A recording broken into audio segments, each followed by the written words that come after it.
emër për herë të 12 kampion e Shqipërisë, presidenti i Vllaznisë Lazar Matia Urime, zoti Matia.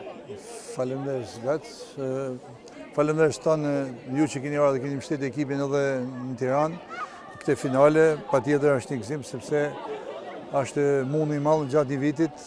është i punë disa vjeçar që bën me këtë ekip. Kështu që edhe fitimi i këtij titulli të gëzon edhe pse është i 12 i rradhazi, edhe ky ka vlerë dhe ka meritat edhe kontributin e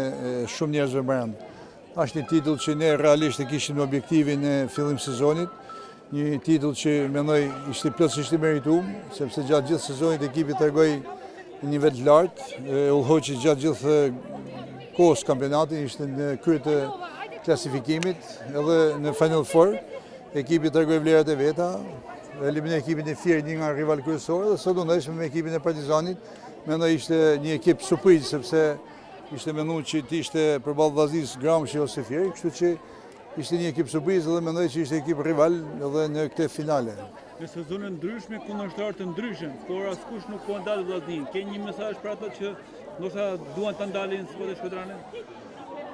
Ne s'kemi një mesazh veçantë, por kushdo që do të zhvilloj futbollin e femrave, mos të merren me ndalu Vllaznin, por të merren të investojnë për të zhvilluar futbollin e femrave. Nuk është sukses të mundohesh të ndalosh Vllaznin, sukses do të ishte sikur çdo qytet, çdo klub i Superligës ose kategorisë parë, po ndatë më shumë për futbollin e femrave, po ndatë më shumë me moshat që në të ardhmen mos jetë vetëm Vllaznia në këtë nivele, po të ketë edhe ekipe të tjera, sepse nga niveli i Vllaznisë sot është i vetmi federatë në Ballkan që merr pjesë me 2 ekipe në kompeticionet evropiane, prandaj suksesi i Vllaznisë është suksesi i futbollit shqiptar dhe nuk është qëllimi mendoj i mirë askujt që të ndalojnë Vllaznin, por të marrin model Vllaznin dhe të zhvillojnë edhe ato ekipet ose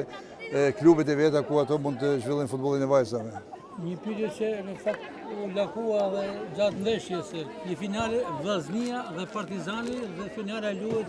në stadiumin e Partizanit. Ka qenë një mirëkuptimi juaj apo kështu është vendosur nga federata? E vërtetë është që Komiteti Ekzekutiv në vendimin e fundit që ka marrë për zhvillimin e Final Fourit si për femra ashtu edhe për meshkuj, është caktuar Tirana si vend organizator për ndeshjet finale, kështu që ndeshja finale e Final Fourit do të zhvillohet në Tiranë. Për arsye sepse po luhet nesër fillon edhe kampionati evropian U17, që luhet si çdo luhet në Shqipëri dhe gjitha fushat janë të zana, sidomos fushat në kryeqytet, kështu që ishte vetëm opsion që të luhej sot kjo ndeshje dhe ne me dashamirësinë edhe me mirëkuptimin e federatës ram dakord dhe s'kishte asnjë problem që ndeshja të luhet në këtë ambient sepse është një fushë me parametra, është një fushë ku luhen gjithë ekipet e Superligës, kështu që nuk mendoj se ishte problem as fusha dhe as ambienti, ishte një ndeshje kudo që të luhej, Vllaznia do të kishte të qartë edhe objektivin për të fituar kampionatin. Për Kupat e Europës, ka filluar të mendoj zoti Matia me stafin e tij? Mendoj që duhen disa ditë pushime sepse për ne dhe për ekipin, për stafin, sepse është një punë e lodhshme, një punë e gjatë, por mendoj se shpejti ekipi edhe stafi do të punojmë në këtë aspekt sepse siç e dim, ne kemi edhe përvojë tash me disa vjeçare që futbolli i femrave në Evropë është shumë i zhvilluar dhe ne na duhet se s'ban që të ndërhyjmë edhe të plotësojmë ato pika që mendoj që janë shumëta në ekip që të forcojnë edhe në kompeticionet evropiane, siç kemi bërë edhe kohë më përpara, të jemi ekip i nivelit lartë, sepse pritshmëritë për ekipin tonë janë shumë mëdha, sepse fal këtyre paraqitjeve të mira të Vllaznisë është edhe ky bonus që jepet futbollit femër në Shqipëri, që krahas Vllaznisë merr pjesë edhe Partizani në Europa League, është një ligë e re, kështu që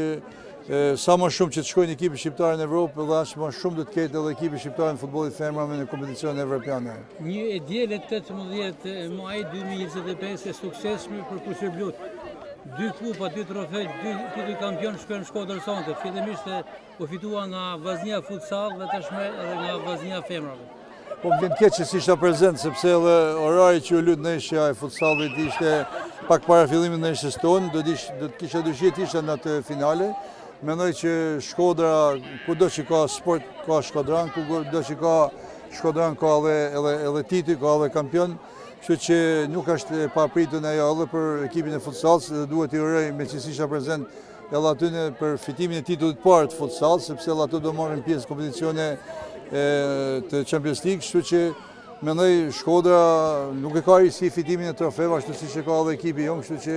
ju uroj gjitha ekipet të Shkodrës që të kenë këtë nivele si që kishte futsalla dhe ekipi futbollit vajzave. Mendonin se këto dy trofet sot e kanë zbutur disi klimin e tifozërisë e pak kënaqësisë të humbjes së finales së futbollit të madh?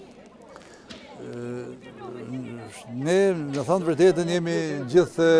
tifozat vllaznisë, kudo që ka vllazni, por vllaznia futbollit të meshkujve patjetër që është emblema e Shkodrës, kështu që patjetër që këto trofe kanë rëndësinë e vetë, se janë trofe dhe janë mundi i shumë persona këtu, por gjithsesi çdo trofe që vjen në Shkodër, çdo tifoz gëzohet sepse ndin